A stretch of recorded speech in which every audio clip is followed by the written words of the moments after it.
সিলেটের সবচেয়ে যে বিষয়টা আমার খুব বেশি ভালো লেগেছে এবং আমাকে অনেক বেশি অনুপ্রাণিত করেছে তা হচ্ছে সিলেটের মানুষ পুরো ওয়ার্ল্ডের বিভিন্ন জায়গায় ছড়িয়ে আছে। তাই Sylhet strikers for the very first time একটা চমৎকার ইনিশিয়েটিভ নিয়েছে।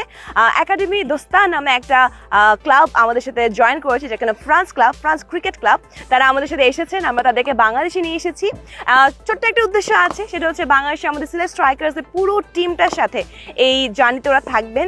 আমাদের কোচের কাছ থেকে তারা শিখবেন এবং স্ট্র্যাটেজিক প্ল্যানগুলো জানবেন। তো আর তিনজনকে আমি নিয়ে এসেছি আমাদের সাথে কথা বলার জন্য, জানবো বিগত কয়েকটা দিন আমাদের টিমের সাথে অনুশীলন করে যাচ্ছি কেমন লেগেছে। হ্যালো। তো আমি হচ্ছে সাফকাত জামান অ্যান্ড হচ্ছে বিগত কয়েকটি দিন ধরে আমি সিলেট স্ট্রাইকার্সের সাথে আছি অ্যান্ড অনেক কিছু শেখার মতন আছে অ্যান্ড হচ্ছে অনেক বড় ভাইদেরকে দেখতেছি অ্যান্ড ইমন স্যার আছে এবং অনেক স্টাফ আছে অ্যান্ড অনেক হেল্পফুল তারা। অ্যান্ড এরকম একটা সুযোগ করার জন্য আমি তাদের কাছে অনেক কৃতজ্ঞ। আপনাদের যে একাডেমিটা, সেখানে বাইরের কোন কোন কান্ট্রি থেকে মানুষজন আছে? বেসিক্যালি একাডেমিতে আমরা হচ্ছে বাঙালি বেসড, কিন্তু এর মধ্যে পাকিস্তানিরা আছে, আফগানরা আছে, শ্রীলঙ্কানরা আছে। অ্যান্ড যদি আমরা আন্ডার-19 ন্যাশনাল টিমের কথা বলি, সো রিসেন্টলি আমরা তিনজনই হচ্ছে বাঙালি হিসাবে আন্ডার-19 ন্যাশনালে খেলে আসছি ডিভিশন 2-তে কোয়ালিফায়ার্স রাউন্ডে।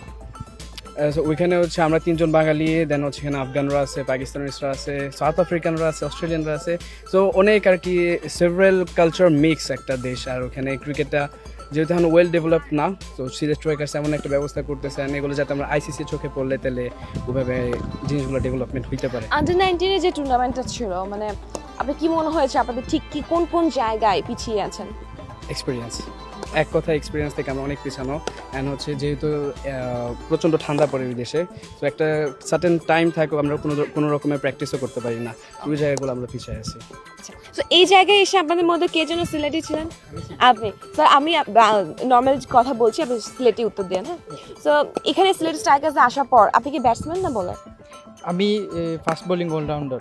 First bowling allrounder. তো কার কাছ থেকে বেসিক্যালি আপনার মনে হচ্ছে যে আপনার অনুশীলনটা একদম পারফেক্ট হচ্ছে? তানজিম হাসান সাকিব ভাই, তাদের বোলিং দেখে আমার খুব ভালো লাগছে। আর ওই যে টপি, ইংল্যান্ডের প্লেয়ার যেটা রিচ টপলি, তাদের কাছ থেকে আমি সব কিছু দেখে শিখতাম পারি আর আমার অনেক ভালো লাগে। আচ্ছা, ঠিক নতুন কি কি শিখলেন? নতুন ওই যে বোলিং স্পটগুলো, ওনারা কোথায় বোলিং করলে ইয়ে হয় এগুলো ওনারা বলছে আমাকে, কীভাবে বোলিং করলে আউট সুইং ইন সুইং হয় এগুলো। আপনাদের টিম মেম্বার কে কে আছে? শুধু তিনজনই? হ্যাঁ, আমরা তিনজন। আচ্ছা, আপনার নামটা? আমার নাম হলো মাসজিদ জুবাইর। এন্ড আপনি? আমি হলাম উইকেট কিপার ব্যাটসম্যান এবং এটাই আর কি, টপ অর্ডার। আচ্ছা, ঠিক আছে, এবার বলেন যে আপনার এখানে ফেভারিট প্লেয়ার কে সিলেট স্ট্রাইকার্সের মধ্যে? স্ট্রাইকার্সে আমার জাকির হাসানকে খুব ভালো লাগে, আমার মতো style, batting style, wicket keeping style. তাই তো কেমন লাগছে, মানে কি কি শিখলেন বা ফ্রান্সে ব্যাক যাওয়ার পর জিনিসটাকে কাজে কলমে লাগাতে পারবেন কিনা, কি মনে হচ্ছে? হ্যাঁ, অনেক কিছু আমরা এখান থেকে অনেক এক্সপিরিয়েন্স গ্যাদার করতেছি এবং অনেক বড় বড় স্টারদের সাথে দেখা হচ্ছে, তাদের থেকে অনেক টিপস পাচ্ছি এবং আমাদের কনফিডেন্স লেভেলটা অনেক হাই হচ্ছে এখান থেকে। Thank you so much, it was nice talking to you. So guys, আমরা দেখতে পাচ্ছি শুধুমাত্র আমরা যে বিপিএল এ পার্টিসিপেট করছি তা না, আমরা কিন্তু বেশ ধরনের সোশ্যাল অ্যাক্টিভিটিস হাতে নিয়েছি। ওয়ান বাই ওয়ান আপনারা আমাদের পেজে দেখতে পারবেন। ঠিক যেমন ইউরোপিয়ান ক্রিকেটটাকে ডেভেলপ করার জন্য আমরা টিমটাকে নিয়ে এসেছি বাংলাদেশে, তারা আমার সাথে থাকবে, শিখবে এবং পরে গিয়ে সেটা অ্যাপ্লাই করবে। সো আরও অনেক সোশ্যাল অ্যাক্টিভিটিস নিয়ে আমরা আসবো, থাকতে হবে আমাদের পেজের সাথে। Thank you so much.